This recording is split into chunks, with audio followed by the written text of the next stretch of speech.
आज के मुख्य समाचार। राजा वीरभद्र सिंह की जयंती पर कांग्रेस नेताओं ने अर्पित की श्रद्धा सुमन। पेंटिंग प्रदर्शनी में कलाकारों की प्रतिभा का जलवा। वीरभद्र सिंह की जयंती पर विक्रमादित्य सिंह ने किया उन्हें याद। श्रीखंड महादेव यात्रा के लिए ऑनलाइन पंजीकरण शुरू। 700 होमगार्ड की नई भर्ती करेगी प्रदेश सरकार। बिलासपुर में शुरू हुई hot air balloon ride. AFFI और सेब उत्पादक संघ की आम सभा आयोजित। अब समाचार विस्तार से।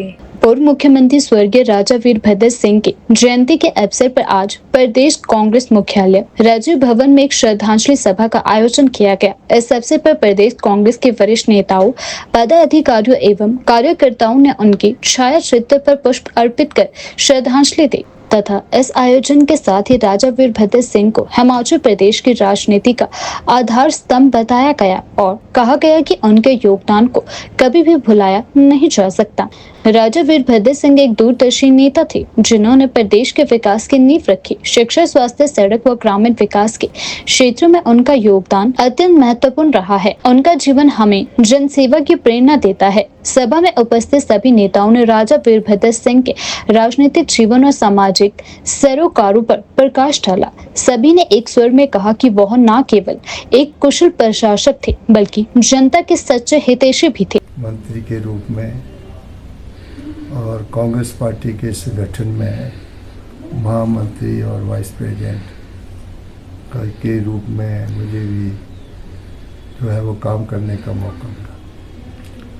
हिमाचल प्रदेश में जैसे कि डॉक्टर वाइस परमार को लोग हिमाचल निर्माता कहा जाते हैं, तो राजा वीरभद्र सिंह को भी हिमाचल प्रदेश का विकास पुरुष के नाम से जाना जाता है। उनके वक्त में जब उन्होंने हिमाचल प्रदेश की बागडोर को संभाला, हमारे बहुत से गांवों में बिजली नहीं थी, पानी की समस्या थी, आने जाने के साधन नहीं थे, सड़कें नहीं थी। उन्होंने निरंतर प्रयास करके हिमाचल प्रदेश के जो मूलभूत सुविधाएं जो गांवों में होती है उनको देने का पूरा प्रयास किया और वो एक बहुत अच्छे एडमिनिस्ट्रेटर थे, स्टेट्समैन थे और हमेशा गरीब आदमी के दिलों में उनकी हमेशा जो है वो आस्था रहती। और लास्ट दिनों में जब वो चंडीगढ़ में हॉस्पिटल में दाखिल थे, कोरोना से ग्रस्त थे, तो मैं भी कोरोना से ग्रस्त था। मैं भी उसी हॉस्पिटल में दाखिल था और मैं भी उनको गाँव मिलता था, लेकिन उनकी जो अपनी विल पावर थी, बहुत बड़ी विल पावर थी। उन्होंने हमेशा लंबे समय तक जो है वो बीमारी के साथ गुजरे, उसके साथ उन्होंने पूरा संघर्ष किया और आज हम उनके मार्गदर्शन में काम कर रहे हैं और उनकी जो हिमाचल प्रदेश के प्रति, गरीब लोगों के प्रति, किसान, मजदूर, नौजवान, युवा, महिलाओं के प्रति जो आस्था रही है और जो एक अच्छे कीर्तिमान उन्होंने स्थापित की है, उनके लिए हमेशा हिमाचल प्रदेश की जनता उनको याद रखेगी। हिमाचल प्रदेश की राजधानी शिमला में एक भव्य पेंटिंग प्रदर्शनी का आयोजन किया गया जिसमें कई प्रतिभाशाली कलाकारों ने भाग लिया। इस प्रदर्शनी में कला प्रेमियों के साथ साथ पर्यटकों ने भी बढ़ चढ़ कर हिस्सा लिया और रंगों की इस अनोखी दुनिया का आनंद उठाया। प्रदर्शनी में विशेष तौर पर हरीश शरणार्था पहुंचे। साथ ही उन्होंने प्रदर्शनी की सराहना करते हुए कहा कि यह प्रदर्शनी विभिन्न शैलियों, विचारों और रंगों का सुंदर संगम है। कलाकारों ने अपनी अनोखी प्रतिभा से प्रदर्शनी को एक नया आयाम दिया है। हर पेंटिंग में एक कहानी छुपी हुई है जो दर्शकों को भावात्मक रूप से जोड़ती है। इस प्रदर्शनी में आधुनिक कला, पारंपरिक चित्रकला, प्राकृतिक दृश्यों को प्रस्तुत किया गया है। प्रदर्शनी की अनोखी थीम और कलात्मक विविधता ने देश विदेश से आए पर्यटकों का भी ध्यान खींचा। कई पर्यटकों ने कहा कि शिमला की प्राकृतिक खूबसूरती के बीच ऐसी कला प्रदर्शनी एक बेहतर अनुभव है। यह प्रदर्शनी कलाकारों को न सिर्फ अपनी कला को प्रदर्शित करने का मौका देती है, बल्कि दर्शकों को भी भारतीय कला संस्कृति से जुड़ने का अवसर प्रदान करती है। हमें ये सबसे पहले तो जितने भी हमारे आर्टिस्ट हैं यहाँ पे लगभग 5 आर्टिस्ट का ये काम है। तो इसमें जो पेंटिंग्स है वो इन्होंने डिफरेंट मोड में डिफरेंट कलर्स में और एक कुछ मॉडर्न पेंटिंग्स हैं, कुछ एब्स्ट्रैक्ट्स हैं, कुछ आपके हमारे शिमला के बड़े अच्छे सुंदर जो कलर्स बने हैं। तो इसमें मैं मुबारकबाद देना चाहूँगा और इनका इस बारी थीम है होराइजन टू एब्स्ट्रैक्शन। तो हम उम्मीद रखते हैं कि जो भी हमारे यहाँ पे आर्ट लविंग पीपल है और the people who have got a I for paintings and art, वो आके इसको देखें और ख़ास करके जो हमारे यंगस्टर्स हैं, यंग बच्चे हैं जो ये लाइन लेना चाहते हैं, उनको ज़रूर आना चाहिए यहाँ पे और देखना चाहिए कि किस तरीके से कलर का यूज़ हुआ है और किस तरीके से बाकी डिफरेंट थीम्स पे ये पेंटिंग्स बनी है। जो हमारा एजुकेशनल पैटर्न है, एजुकेशन पैटर्न में तो ऑलरेडी हमारा फाइन आर्ट्स का भी चल रहा है और हमारे यूनिवर्सिटी में भी है वो फुल फ्लेज डिपार्टमेंट और कॉलेजेस में भी हमारे पास डिफरेंट कॉलेज। इनफैक्ट शिमला शहर में तो फाइन आर्ट्स का एक अलग ही कॉलेज है। सो इंकरेजमेंट बहुत है क्योंकि हमने ऑब्ज़र्व किया है कि जो जैसे खासकर जो हमारे बुज़ुर्ग एक जनरेशन वो है, हमारी जनरेशन और हमारे से छोटी जनरेशन है, हमेशा ही ये जो लाइकिंग है पेंटिंग्स की तरफ हमेशा रही है और शिमला पीपल लव पेंटिंग्स और हिमाचलीज खास करके उनके पास एक नेचर में रहते हैं तो वो एक उसको कैनवस पे उतारने का पूरा प्रयास करते हैं और कई बच्चों ने बहुत अच्छे काम भी किए हैं और आई एम श्योर नेशनल और इंटरनेशनल लेवल तक उनके नाम बने हैं और मैं सभी को मुबारकबाद देना चाहता हूँ और शुभकामनाएं देना चाहता हूँ कि आगे भी ये कार्य ऐसे ही चलते रहें और जो आर्ट लवर्स है और जो पेंटिंग्स के लिए जिनका रुझान है वो आके यहाँ पे हमेशा इनके साथ इनका हौसला भी बढ़ाया जाए और एक अपना जो उनकी एक इच्छा है पेंटिंग देखने की वो भी पूरी हो।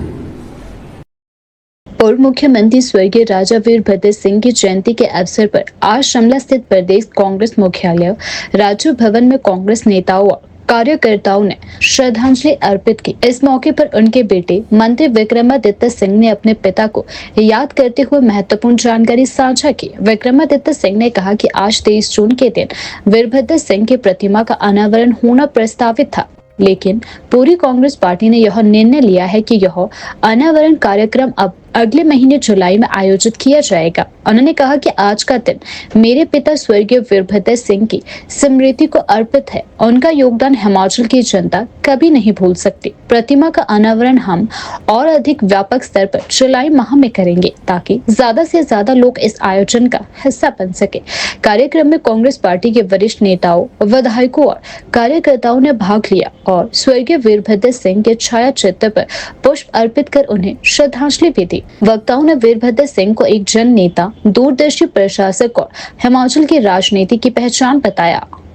जयंती है और आज का दिन मैं समझता हूं कि हिमाचल प्रदेश के विकास में जो उनका योगदान रहा है, प्रदेश को आगे ले जाने में जो उनका अविस्मरणीय योगदान रहा है, उसको हम सबको याद करने की आवश्यकता है। और मैं समझता हूं कि हिमाचल प्रदेश के हर क्षेत्र का समान विकास हो, दलगत राजनीति से ऊपर उठकर प्रदेश का विकास हो, क्षेत्रवाद, जातिवाद, इलाकावाद को पीछे रखते हुए प्रदेश का विकास हो, इसी सोच के साथ हमको निरंतर आगे बढ़ने की आवश्यकता है। वीरभद्र सिंह जी प्रदेश के सबसे लंबे अंतरकाल तक करीबन 22.5 साल प्रदेश के मुख्यमंत्री रहे और सभी अन्य मुख्यमंत्रियों के साथ जो पहले भी थे, हमारे हिमाचल के हिमाचल निर्माता स्वर्गीय डॉक्टर यशवंत सिंह परमार जी, जो हिमाचल प्रदेश के निर्माता है, जिनको हम हमेशा नमन करते हैं, उनका हमेशा सम्मान करते हैं। उन्होंने हिमाचल को बनाया, वैसे ही आधुनिक हिमाचल प्रदेश में विकास का रंग भरने का कार्य राजा वीरभद्र सिंह जी ने किया है।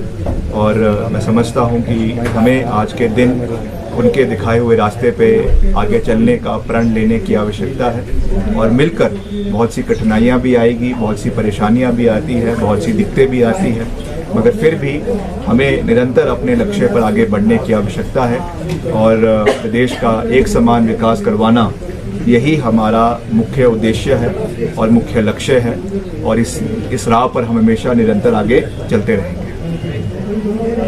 वैसे तो आज के दिन जो है वो 23 जून को स्वर्गीय राजा वीरभद्र सिंह जी की जो प्रतिमा है उसका अनावरण होना था। मैं धन्यवादी हूँ मुख्यमंत्री ठाकुर सुखविंदर सिंह सुक्खू जी का और पूरी कांग्रेस पार्टी के शीर्ष नेतृत्व का, केंद्रीय नेतृत्व का, जिन्होंने ये निर्णय लिया कि रिज के ऐतिहासिक मैदान पर उनकी प्रतिमा लगनी चाहिए, जो लग चुकी है और उसका जो अनावरण है वो आज के दिन होना था, मगर जो हमारा केंद्रीय नेतृत्व है कांग्रेस पार्टी का वो आज उपस्थित नहीं था। सोनिया गांधी जी जो हमारी पूर्व में राष्ट्रीय अध्यक्ष रही हैं, उनकी तबीयत भी थोड़ी नाजायज़ है, उस दृष्टि से इसको आज जो है वो टाला गया है और केंद्रीय नेतृत्व से बात करने के बाद 15 जुलाई का जो है वो फैसला हमने सबने मिलकर किया है। उस दिन हमारे स्वाभाविक रूप से हमने राष्ट्रीय अध्यक्ष मल्लिकार्जुन खड़गे जी, प्रियंका जी और सोनिया गांधी जी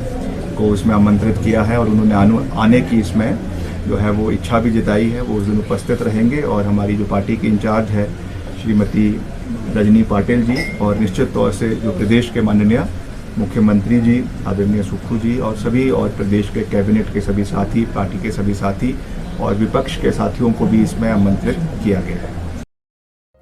हिमाचल प्रदेश के कुल्लू जिले में स्थित पवित्र श्रीखंड महादेव यात्रा के लिए ऑनलाइन पंजीकरण प्रक्रिया शुरू कर दी गई है। इस वर्ष यात्रा 10 जुलाई से 23 जुलाई तक आयोजित की जाएगी। इस धार्मिक यात्रा के लिए इच्छुक श्रद्धालुओं को केवल ऑनलाइन माध्यम से ही पंजीकरण करवाना अनिवार्य होगा।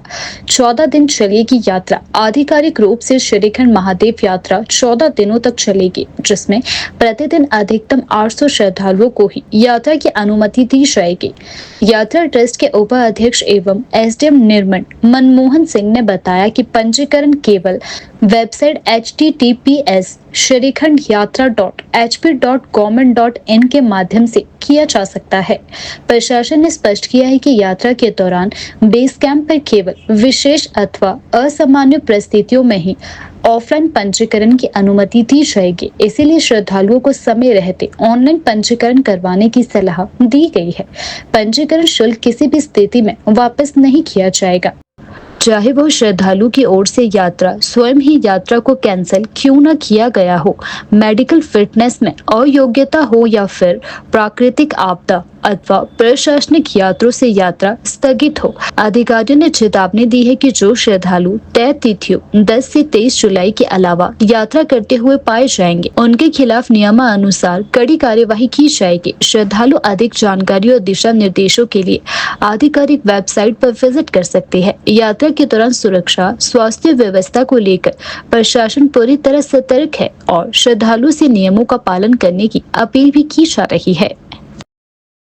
हिमाचल प्रदेश सरकार ने प्रदेश की शक्तिपीठों, मंदिरों, बिजली परियोजनाओं और लाभ में चल रहे सार्वजनिक उपक्रमों की सुरक्षा व्यवस्था को मजबूत करने के लिए बड़ा फैसला लिया है। इन सभी स्थलों पर अब होमगार्ड जवानों की तैनाती की जाएगी ताकि सुरक्षा व्यवस्था को मजबूती मिल सके और आपातकालीन परिस्थितियों में तुरंत कार्यवाही की जा सके। इस संबंध में गृह विभाग के सचिव मनमोहन चोपड़ा की ओर से निर्देश जारी किए गए हैं। प्रदेश सरकार ने गृह रक्षा विभाग को 700 रिक्त पदों पर होमगार्डों की भर्ती प्रक्रिया तुरंत शुरू करने के निर्देश दिए हैं। विभाग अब भर्ती प्रक्रिया के लिए मापदंड तैयार करेगा, जिसके बाद पदों को औपचारिक रूप से विज्ञापित किया जाएगा। सरकार के इस निर्णय से विशेष रूप से मंदिरों में भीड़ नियंत्रण, श्रद्धालुओं की सहायता, अपराधियों विशेषकर जेब कतरों से बचाव और अनुशासित वातावरण बनाए रखने में मदद मिलेगी। पर्व त्योहारों और भीड़भाड़ वाले आयोजनों के दौरान यह निर्णय विशेष रूप से प्रभावी साबित हो सकता है। बिजली परियोजनाओं में संवेदनशील उपकरणों और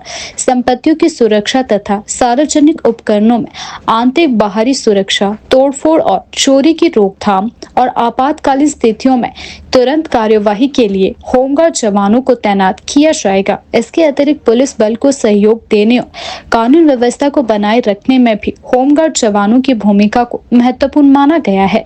इस कदम में पुलिस पर दबाव भी कम होगा और सुरक्षात्मक ढांचे को अधिक प्रभावी रूप से लागू किया जा सकेगा। गृह रक्षा विभाग का भर्ती के लिए आवश्यक योग्यता, आयु सीमा, चयन प्रक्रिया और प्रशिक्षण जैसे मानकों को अंतिम रूप देगा। जैसे यह प्रक्रिया पूरी होती है, भर्ती के लिए विज्ञापन जारी कर दिया जाएगा।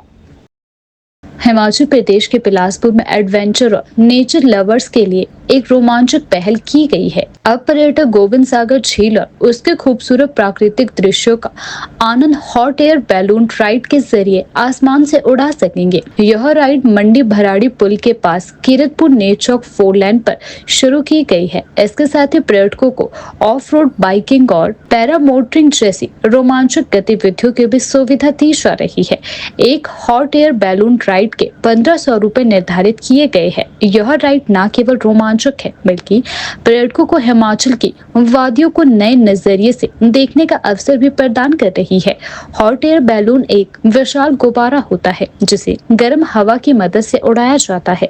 इसके निचले हिस्से में बनी बास्केट में पर्यटक खड़े होकर आनंद ले सकते हैं। बैलून में लगे बर्नर हवा को गर्म करते हैं जिससे यह ऊपर उठता है। पूरी प्रक्रिया को डायरेक्टर जनरल ऑफ एविएशन से प्रमाणन मिलने के बाद शुरू किया गया है, जिससे यह राइड पूरी तरह सुरक्षित और नियामक मानकों के अनुरूप है। इससे पहले जनवरी में इसका ट्रायल किया गया था जो सफल रहा।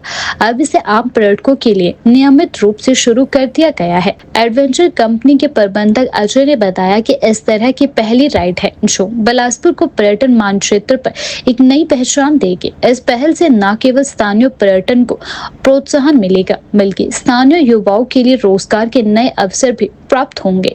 यह राइड साल भर पर्यटकों के लिए उपलब्ध रहेगी और इसे प्रदेश में पर्यटन विकास की दिशा में एक महत्वपूर्ण कदम माना जा रहा है। प्राकृतिक सौंदर्य, आधुनिक रोमांच और सुरक्षित यात्रा का यह संगम अब बिलासपुर को एडवेंचर पर्यटन का नया हॉटस्पॉट बना सकता है। Apple farmer federation of India और सेब उत्पादक संघ की एक अहम बैठक आज शिमला में 12:30 बजे कालीबाड़ी हॉल में आयोजित की गई। इस बैठक में देश भर के सेब उत्पादकों ने भाग लिया और केंद्र सरकार की नीतियों के खिलाफ रणनीतिक आंदोलन की रूपरेखा तैयार की। सभा में वक्ताओं ने भूमि से बेदखली और घरों की तालाबंदी और अमेरिका की ट्रंप सरकार के दबाव में सेब पर टैरिफ हटाने जैसे मुद्दों पर केंद्र की मोदी सरकार की कड़ी आलोचना की। किसानों का कहना है कि इन निर्णय से घरेलू सेब उत्पादकों को भारी नुकसान हो रहा है और विदेशी कंपनियों को फायदा पहुंचाया जा रहा है। साथ ही किसानों की मांगों को लेकर दिल्ली तक आंदोलन ले जाने की योजना भी बनाई गई है। सभा में AFFI के पदाधिकारियों ने कहा कि यदि सरकार ने किसानों की बात नहीं सुनी तो बड़े स्तर पर जन आंदोलन किया जाएगा। वाला है वो है कि आयात कर समाप्त कर रही है। कौन? ये अमेरिका की सरकार ने दबाव डाल दिया है भारत सरकार पर और एक किस्म से भारत सरकार ने घुटने टेक लिए। It is going to become zero. जो अभी आयात कर 50% था और सरचार्ज के साथ 51% था, ये समाप्त हो रहा है और ये अगर समाप्त हो जाएगा तो ये आप समझ ले किसान को, सेब का बागवान जो है उसको कुल्हाड़ी उठाकर अपनी सारी जो खेती है वो खुद ही समाप्त करनी होगी, क्योंकि वो सेब बिकेगा नहीं। अमेरिका का सेब जो यहाँ पर आएगा उस पर जो अनुदान दिया जाता है 56% तक का अनुदान कॉर्पोरेट घराने, वॉलमार्ट, आपका मिनसेंटो, कारगिल, ये सेब पैदा करता है। यहाँ तो 2 बीघे वाला किसान सेब पैदा करता है, वो उसके आगे टिक नहीं पाएगा ये ऐसी परिस्थिति में। तो ये लड़ाई हिमाचल प्रदेश की सरकार की लड़ाई है, ये लड़ाई हिमाचल प्रदेश के बागवान की है, ये देश के बागवान की लड़ाई है, चाहे वो जम्मू कश्मीर का है, हिमाचल प्रदेश का है, उत्तराखंड का है या नॉर्थ ईस्ट के जिन राज्यों में ये लग रहा है। तो इसके लिए हम आज यहाँ बैठक की थी और हमने मन बना दिया है कि इसको अब तो लास्ट लेग की लड़ाई है ये अगर ये आयात कर समाप्त हो जाएगा तो खेती समाप्त है, उसको बचाने के लिए हम यहाँ पर इकट्ठे हुए हैं। देखिए, मैं समझता हूँ अदालत के आदेश बेबुनियाद है। क्यों बेबुनियाद है? सुप्रीम कोर्ट ने कहा है यथास्थितियाँ बनाए रखें, और जिस नियम के तहत ये आपके नियमितीकरण होना था वो 163A के तहत होना था, वो तो कोर्ट ने फैसला दिया नहीं है। उसकी मेरी मुताबिक जो ये 18 तारीख को जो उसकी फैसला होना था वो आगे कर दिया गया है, तो फैसला हुआ नहीं है। आप कैसे क्या कर रहे हैं? मैं समझ आ नहीं रही है किसी को, ना किसान को आ रही है ना सरकार को आ रही है। इसलिए हम सरकार से विनती करना चाहते हैं, जब सुप्रीम कोर्ट ने यथास्थिति का फैसला दे दिया है, आप हल्फनामा दीजिए या याचिका दायर करें हाई कोर्ट में कि जब तक सुप्रीम कोर्ट फाइनली इस पर डिसाइड नहीं करता है कि क्या करना है, तब तक आप उस पर रोक लगाइए।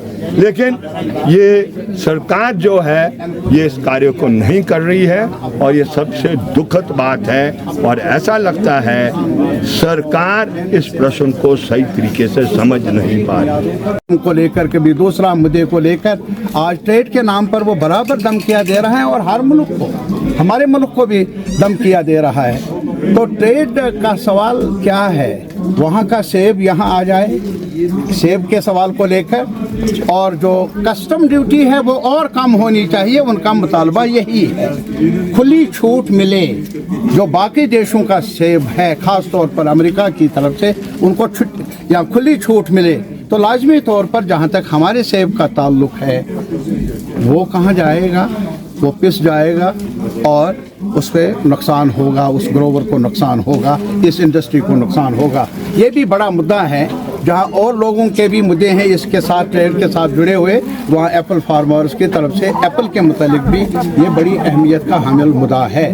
तो इसके साथ ही हमारा ये भी मुतालबा है कि मंडी को, अभी हम वहाँ कश्मीर की बात कर लेंगे, यहाँ तो हमारे सिंघा साहब मुझसे ज़्यादा जानते हैं कि मंडी को कभी कभी यहाँ मंडी तक पहुँचने के लिए भी काफ़ी ट्रांसपोर्ट का मसला रह जाता है।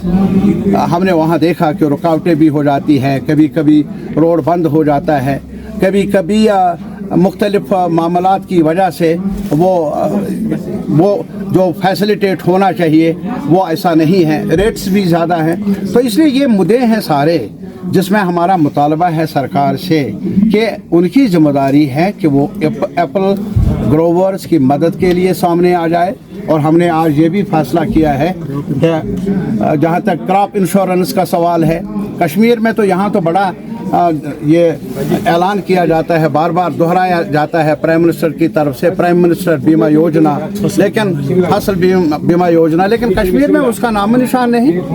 पता नहीं कश्मीर अभी वो समझते ही यहाँ हिस्सा है या क्या है उनकी नज़र में, लेकिन कम से कम ये जो योजना वहाँ नज़र नहीं आती, और अगर यहाँ नज़र आए मेरे ख्याल में पूरा फ़ायदा मिलता नहीं है ग्रोवर को।